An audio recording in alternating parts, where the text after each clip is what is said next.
Assalamu alaikum warahmatullahi wabarakatuh. This is Dakira, and today I'm going to show you how I make my henna paste. Please don't mind a little peek, I have a scarf on underneath here. The things you're going to need, that's my hot water, is henna powder.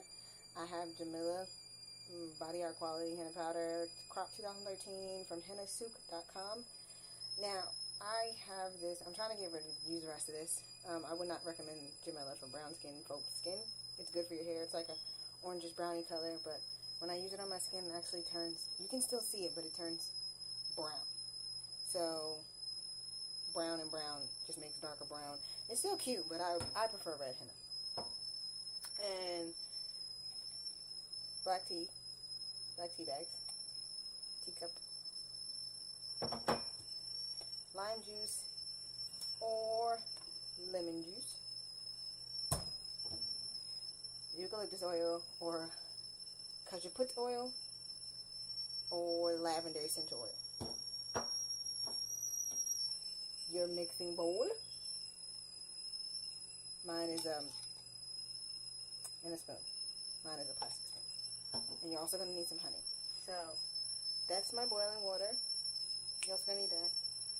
And I'm going to turn it off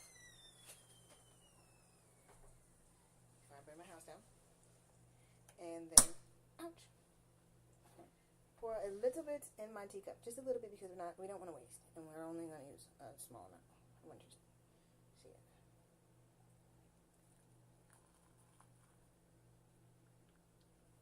I think I poured too much. Okay. So, see the steam? Nice and hot. That's, you can't see it, what the heck? That's how much tea I have there. Okay. So, step 1. Get your little spoon and spoon some of this nice hot tea. And you can use warm water. I prefer to use hot because it helps it really dye release faster. And I'm ask Allah to give me patience because I'm not the most patient person on the planet. So, mixing bowl, couple of teaspoons of this. I'm going to try to turn my camera on. Second.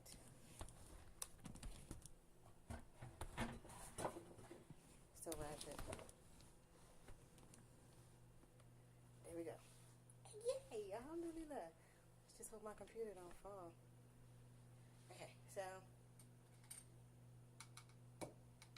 usually use a clean spoon, but I'm being a bum. So boom. You always want to start off with a little bit because you don't want your powder to be too runny, and then you can always just add more tea later. Then I kind of like mix it like with the back of the spoon, like that. So obviously I didn't put enough in because mine's like little dough balls. Now at this point, just drop a little bit in there and keep mixing and whipping until I get it looking like mashed potatoes, kind of. I'll show you in a little bit, inshallah. Right now it's still like little dough balls though.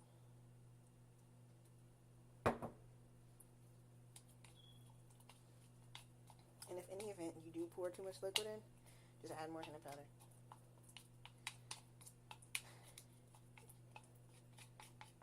Because you do want it to be thick, because you don't want your design to run at all. Because then it mushes together and then it doesn't look good. Okay, so this is the consistency, can you see, that I have it at right now. But I'm also going to add more liquid, so it's going to get a little bit more runnier. But I'm going to keep mixing it for a second because I want some of these lumps to get out. And make sure I have all the powder from the side of the container off. That's why I like to use a clear container so I can see what's at the bottom. Like this little spot right here, that's still powder. So, should I get that together?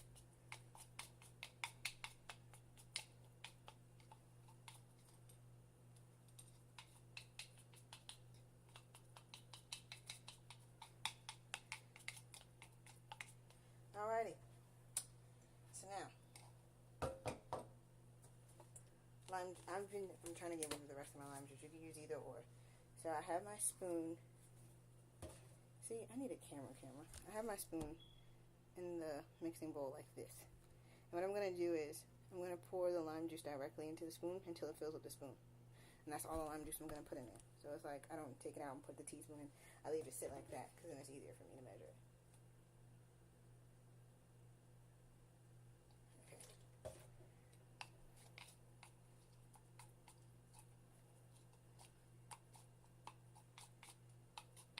And the citrus will give it like a darker stain. Make the stain more pronounced. And then it ends up looking like that. Okay, now I'm going to add my eucalyptus. I don't add too much of this because this can really like burn your eyes. So what I do is I don't have a dropper, so I would usually put like about 9 or 10 drops, but I don't have a dropper. So I'm going to use a capful. That's about 9 drops. Just one little capful. I don't fill it all the way up to the top. I fill it up to like right above the rim, right below the rim. And then that's it. If I wasn't dropping stuff. I don't think you should drop stuff. It's not, I don't recommend dropping things. Okay. And then last but not least, the honey. So you want to mix in your eucalyptus. Make sure it's all nice and, absorbed.